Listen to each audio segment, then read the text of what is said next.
10th class. अस्सलाम वालेकुम। मैं हूं आपका टीचर सर अतर और आज हमारा दूसरा लेक्चर है जिसमें हम यूनिट 1 के क्वाड्रेटिक इक्वेशंस के एक आर्टिकल को पढ़ेंगे। How many methods are there to solve a quadratic equation. लेकिन सबसे पहले मेरी आपसे एक रिक्वेस्ट रहेगी कि आप मेरी बाकी वीडियोस को देखने के लिए हमारे यूट्यूब चैनल को लाइक और सब्सक्राइब करना ना भूलें। तो जैसा कि आप फर्स्ट लेक्चर से वाकिफ हैं कि क्वाड्रेटिक इक्वेशंस क्या होती हैं। ये क्वाड्रेटिक इक्वेशंस की स्टैंडर्ड फॉर्म है ax² + bx + c = 0 where a is not equal to 0। तो यहाँ ये आप फर्स्ट लेक्चर में डिटेल से पढ़ चुके हैं क्वाड्रेटिक इक्वेशंस के बारे में। अब यहाँ सवाल ये पैदा होता है, how many methods are there to solve a quadratic equation. तो वैसे ये शॉर्ट क्वेश्चन है बोर्ड के हवाले से। There are 3 methods to solve a quadratic equation।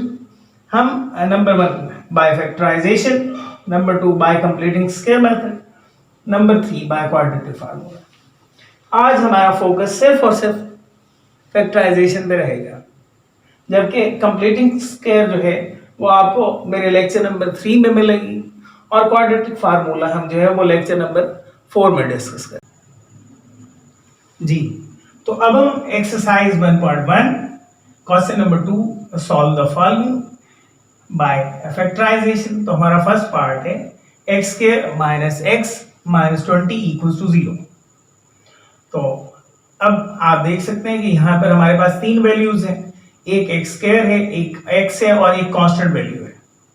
तो अब हम इस कांस्टेंट वैल्यू के फैक्टर लेंगे। ये हमारे रफ वर्क में फैक्टर के -20 के जब हमने फैक्टर लिए, ठीक है, जब हम इन्हें मल्टीप्लाई करें तो आंसर -20 आना चाहिए और जब हम इन्हें प्लस करें तो हमारे पास आंसर जो है वो -1 आना चाहिए। -20 के हमारे पास एक फैक्टर का पेयर है -5 और +4 जी। 20 के और भी बहुत सारे पेयर होते हैं, मिसाल के तौर पर 20 का एक पेयर है 120, दूसरा 210 और तीसरा 45। लेकिन इन दो कंडीशन को के मल्टीप्लाई होने पर ये जो है ये असल में एरोज है, ये डायरेक्शंस है, ये एरो है कि ऊपर की जाने मल्टीप्लाई हो रहा है। तो जब मल्टीप्लाई करें ये पेयर 5 और 4 का पेयर मल्टीप्लाई करें तो आंसर -20 आना चाहिए और जब ये 5 और 4 वाला पेयर ऐड हो तो आंसर क्या आना चाहिए, -1 आना चाहिए। तो हमारा क्वेश्चन था x² - x = -20 = 0। अब इस 20 के फैक्टर बनाए हमने और इसे इस 1 की जगह इस पेयर को रिप्लेस कर दिया हमने। तो अब हमारे पास हो गया x² - 5x + 4x - 20 = 0। अब हम फर्स्ट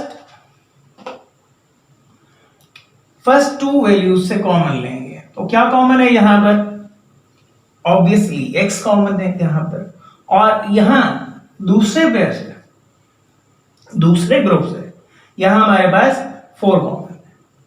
तो आप देख सकते हैं कि यहाँ x कॉमन होने से x - 5 बच गया, यहाँ 4 कॉमन लेने से यहाँ भी x - 5 बच गया। अब हमारे पास 2 टर्म है, एक ये फर्स्ट टर्म और ये सेकंड टर्म। तो इन दोनों टर्म में क्या कॉमन है, x - 5 है, इसे बाहर ले लिया, यहाँ पर हमारे पास x बच गया और यहाँ पर हमारे पास +4 बच गया। अब हमारा सवाल जो है वो फैक्टराइज हो चुका है। अब यहाँ पर हम लिखेंगे इंप्लाइज है either x - 5 = 0 और x + 4 = 0।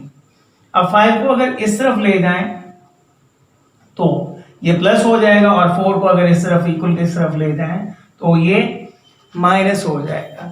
तो आंसर हमारा है सॉल्यूशन सेट 5 - 4। मैं आपसे एक रिक्वेस्ट करूं कि सेट में आप नंबर को किसी भी तरतीब से लिख सकते हैं, लेकिन आप कोशिश किया करें कि सेट में आप मैथ ऑर्डर का, जो कि असेंडिंग ऑर्डर है, पहले एक छोटी वैल्यू लिखा करें हमेशा और बाद में बड़ी वैल्यू लिखा है।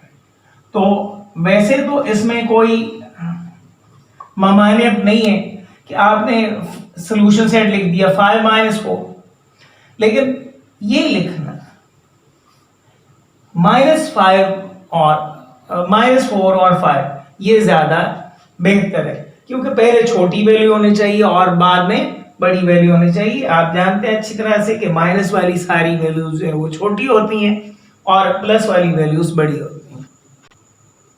हाँ बेटा, अब हम आते हैं पार्ट नंबर 2 की तरफ। हमारा पार्ट नंबर 2 है 3x² = y × y - 5। तो हमने सॉल्यूशन में सबसे पहले इसी को लिखा। अब देखें, हमने इसे फैक्टराइज करना है। तो फैक्टराइज करने में एक बात का आपने ख्याल रखना है कि सबसे पहले आपने क्वेश्चन को, ये हमारा क्वेश्चन है, इसे आपने स्टैंडर्ड फॉर्म में लाना है। आप स्टैंडर्ड फॉर्म अच्छी तरह जानते हैं, हमारे फर्स्ट लेक्चर से आप सीख चुके हैं कि स्टैंडर्ड फॉर्म किसे कहते हैं।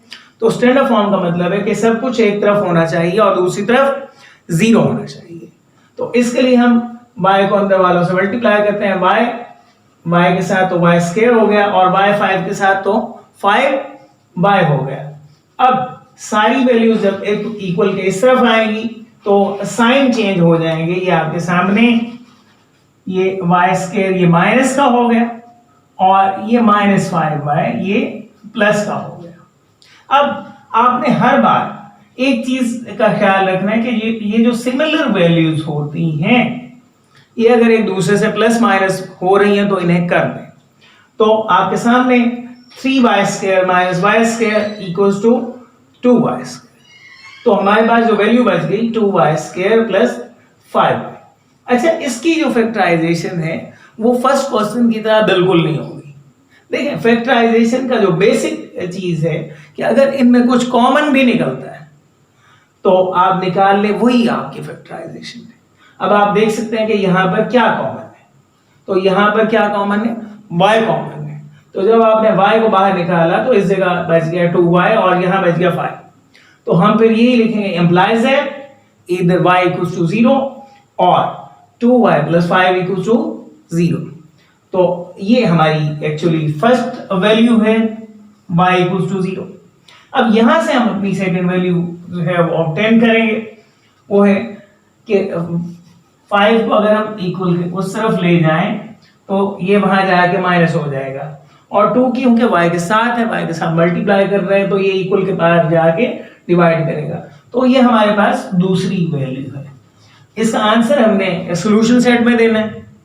0 × 0 पहली वैल्यू है और -5 और 2 दूसरी वैल्यू है। लेकिन यहां पर फिर मैं आपसे कहूंगा कि सेट में याद रखें, सॉल्यूशन सेट या सिर्फ सेट में आप नंबर्स को किसी भी तरतीब से लिख सकते हैं, लेकिन आप कोशिश किया करें कि सबसे पहले छोटी वैल्यू और बाद में बड़ी वैल्यू। और आप सब जानते हैं, अच्छी तरह जानते हैं कि माइनस की हर वैल्यू जो है वो 0 से छोटी होती है। तो इसका जो सही सॉल्यूशन सेट है वो ये होगा, -5 और 2 और 0। ये इसका सही सॉल्यूशन सेट है। तो हमारा पार्ट नंबर 3 है 4 - 32x = 17x²। तो आप पहले भी सुन चुके हैं, पार्ट नंबर 2 में भी सुन चुके हैं कि हमने सबसे पहले फैक्टराइजेशन में क्वेश्चन को स्टैंडर्ड करना होता है, यानी सारी वैल्यूज जो है वो इक्वल के एक तरफ हो और दूसरी तरफ 0 हो। अब हमने 17 को इधर लाया इक्वल के, तो यहाँ 17 आके माइनस हो गया। अब हम इसे रीअरेंज करेंगे, और रीअरेंज x की पावर के लिहाज से होता है, पहले x², फिर x और फिर कांस्टेंट वैल्यू। तो अब जो 17x² है वो माइनस है, इसलिए हम ये सारे साइन चेंज कर देंगे। ये 17x² ये प्लस हो जाएगा, 32x ये भी प्लस हो जाएगा और 4 ये माइनस हो जाएगा। अच्छा, अगर ये 17 ना होता तो हम ये जो फैक्टर बनाते वो सिर्फ -4 के बनाते, लेकिन यहां पर क्योंकि x² के साथ 17 है तो हम अपने दिल में इस 17 को एक्स स्क्वायर वाले 17 को, एक्स स्क्वायर के कोफिशिएंट को कांस्टेंट वैल्यू से मल्टीप्लाई करेंगे, 4 से मल्टीप्लाई करेंगे, -4 से। तो अब हमारे पास जो वैल्यू आएगी वो -68 है। यानी अब हमने जो फैक्टर पेयर लेना है वो 68 का लेना है, ठीक है। तो 68 का ऐसा पेयर कि जिसे मल्टीप्लाई करने से 68 और प्लस करने से प्लस करने से 32 आए। तो ये पेयर जो है वो बहुत आम सा पेयर है, 34 और 2 का पेयर है।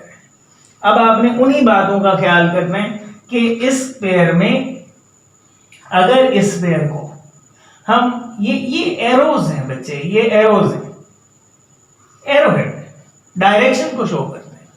ऊपर की जानिब हम मल्टीप्लाई कर रहे हैं और नीचे की जानिब हम ऐड कर रहे हैं, और ये हमारा पेयर है जो ऊपर मल्टीप्लाई कर रहे हैं और नीचे ऐड हो रहा है। तो मल्टीप्लाई करने से -68 आए और ऐड करने से ये +32 है। तो ये हमारा पेयर है। अब हमने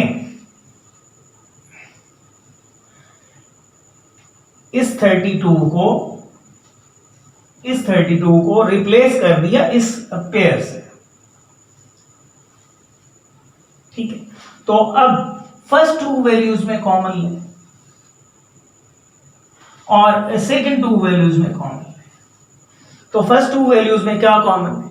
17x कॉमन है, तो यहां बच गया x और यहां बच गया 2, और यहां पर -2 कॉमन है। ये लीडिंग साइन भी कॉमन होता है, तो जब आपने -2 कॉमन लिया तो यहां पर x बच गया और यहां पर x + 2 बच गया। x + 2 into 17x - 2 = 0 implies that x + 2 = 0 और 17x - 2 = 0। अब 2 इस तरफ ले जाएं तो x = -2, ये आपकी फर्स्ट वैल्यू है। अब 2 को यहां भी इस तरफ ले आए तो ये हो गया 17x = 2।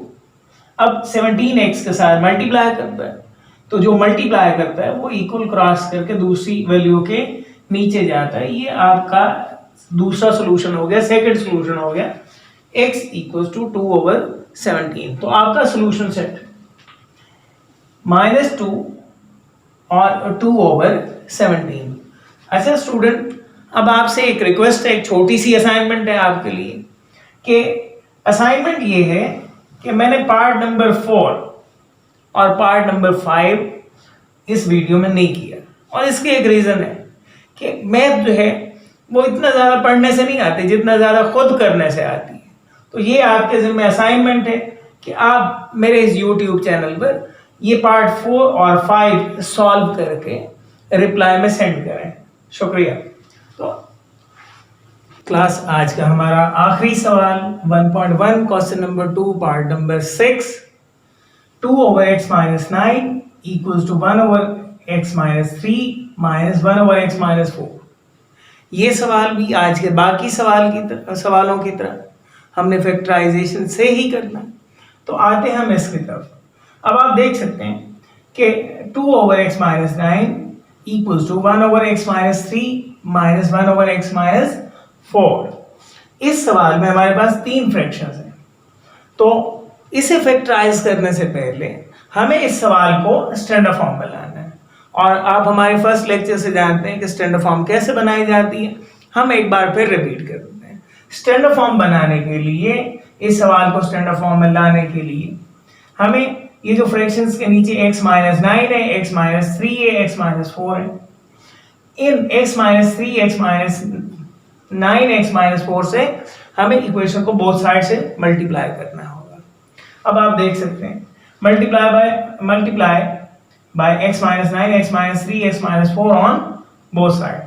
यहाँ पर x - 9 x - 9 से कैंसिल हो गया, यहाँ पर x - 3 x - 3 से कैंसिल हो गया, और यहाँ पर x - 4 x - 4 से कैंसिल हो गया।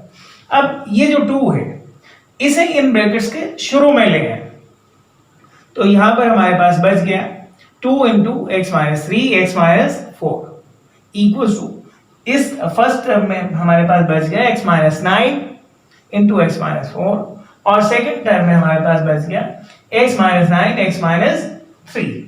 अच्छा, आपने ख्याल करना है कि यहाँ पर दो ब्रैकेट्स, इनकी वैल्यूज आपस में मल्टीप्लाई करती हैं। तो पहले इस 2 को बाहर रहने दें, इन दोनों को मल्टीप्लाई करें, ब्रैकेट्स को पहले मल्टीप्लाई करें, 2 को बाहर ही रहने दें। अब हमने x को x और 4 से मल्टीप्लाई किया, तो x स्क्वायर माइनस 4x, अब माइनस 3 को दोनों से मल्टीप्लाई किया, माइनस 3x प्लस 12। इसी तरह फिर x को दोनों से, तो x स्क्वायर माइनस 4x, और 9 को दोनों से तो माइनस 9x प्लस 36। यहां भी x square minus 3x minus 9x और 9 3 आर 27 माइनस माइनस प्लस। अच्छा, आपने ख्याल रखना है कि इन ब्रैकेट्स को अभी ओपन नहीं करना, इन्हें खत्म नहीं करना आपने, ठीक है। ब्रैकेट्स उस वक्त खत्म होंगी जब आप सिमिलर वैल्यूज, ये है इन ब्रैकेट्स में मौजूद सिमिलर वैल्यूज, माइनस 4x और माइनस 3x, ये माइनस 7x हुआ, minus 4x minus 9x minus 13x हुआ, और माइनस 3x माइनस 9x तो माइनस 12x हुआ। अब सिमिलर वैल्यूज जो है यहाँ पर एक दूसरे में मर्ज हो चुकी हैं, एक दूसरे के साथ प्लस माइनस हो चुकी। तो अब आप इन ब्रैकेट्स को हटा दें, ठीक। हाँ, यहाँ 2 जो ब्रैकेट के बाहर है, ये अंदर सारी वैल्यूज से मल्टीप्लाई करेगा। ये हमारे पास हो गया 2x स्क्वायर, 2 7 14x, 2 और 12 24। ये ब्रैकेट्स आपने वैसे हटा दी, ये ब्रैकेट, और इस आखिरी ब्रैकेट के बाहर ये माइनस है, ये बाहर वाला माइनस इन सारी अंदर वाली वैल्यूज के साइन चेंज कर देगा, ठीक है। अब फिर आपने, ये तो हमारे पास ऐसे ही रहेगा, तो इस तरफ सिमिलर वैल्यूज को ब्रैकेट्स हटाने के बाद एक दूसरे के साथ मर्ज करना है, ऐड करना है, कट करना है, सब्ट्रैक्ट करना है। X square minus x square एक दूसरे से कैंसिल हो गए, बाकी हमारे पास बच गया माइनस 13x और प्लस 12x, तो हमारे पास आंसर आया माइनस x। इसी तरह 36 माइनस 27, तो आंसर आया हमारे पास प्लस 9। अब इन दो वैल्यूज को हम इक्वल के इस तरफ लाते हैं, फिर हमारे पास सिमिलर वैल्यूज हैं, माइनस 14x प्लस x तो माइनस 13x, 24 माइनस 9 तो हमारे पास आंसर आया 15। अब यहां पर सवाल हमारा स्टैंडर्ड हो चुका है इस जगह।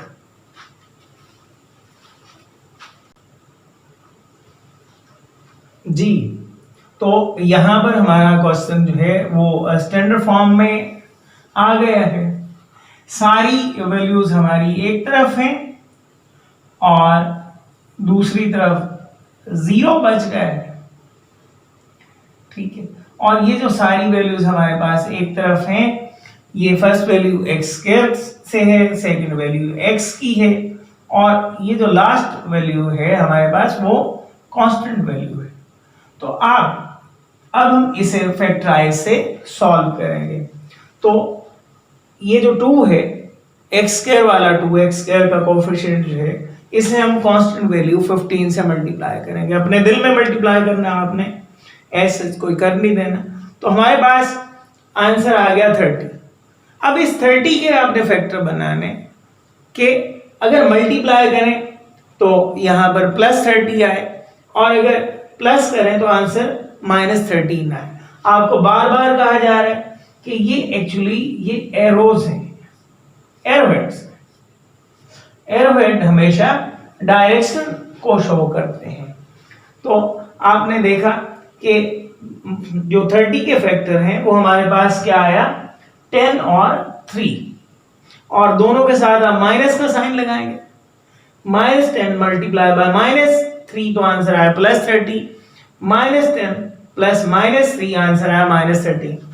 तो अब हम इस 13 को रिप्लेस करने इस माइनस 10 और माइनस 3x, अब वही काम कि पहले दो को एक ग्रुप बना लें, अगले दो को एक दूसरा ग्रुप बना लें। तो फर्स्ट ग्रुप में आप देख सकते हैं हमारे पास 2x कॉमन है और सेकंड ग्रुप में हमारे पास जो है वो -3 कॉमन है। तो अब ये आपके पास ये दो टर्म्स हैं।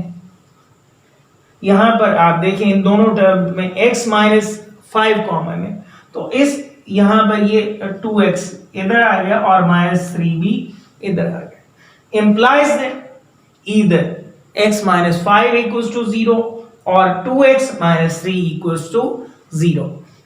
5 को इक्वल के उस पार भेज दें तो आंसर आया x equals to 5। x equals to 5 जब -5 इक्वल के उस तरफ गया वो वहां जाकर प्लस हो गया और ये यहां 3 को आपने इक्वल के इस तरफ भेज दिया तो ये भी यहां माइनस था उधर जाकर प्लस हो गया। अब फिर वही बात कि x के साथ 2 जो है वो मल्टीप्लाई कर रहे हैं, ये जाके 3 को डिवाइड कर देगा। तो हमारा ये सॉल्यूशन सेट है, ठीक है, 5, 3/2। अच्छा, मैं बार बार आपसे जो है वो ये कह रहा हूं कि सॉल्यूशन सेट में तरतीब से लिखना कोई कंपलसरी नहीं है, लेकिन अगर आप तरतीब से लिख दें तो वो एक अच्छा इंप्रेशन जाता है आपके एग्जामिनर को। तो आप देख सकते हैं कि इसकी जो सही तरतीब है वो ये आएगी 3/2 और 5। अच्छा, ये किस तरह हुआ कि 3/2 को आप देख लें कि 3/2 की जो वैल्यू बनती है वो क्या बनती है 1.5, जबकि 5 है तो obviously 1.5 is a lesser value and 5 is a greater value. ये था हमारा आज का लेक्चर। हमारी बाकी लेक्चर्स को देखने के लिए हमारे चैनल को सब्सक्राइब करें। शुक्रिया, अल्लाह हाफ़िज़।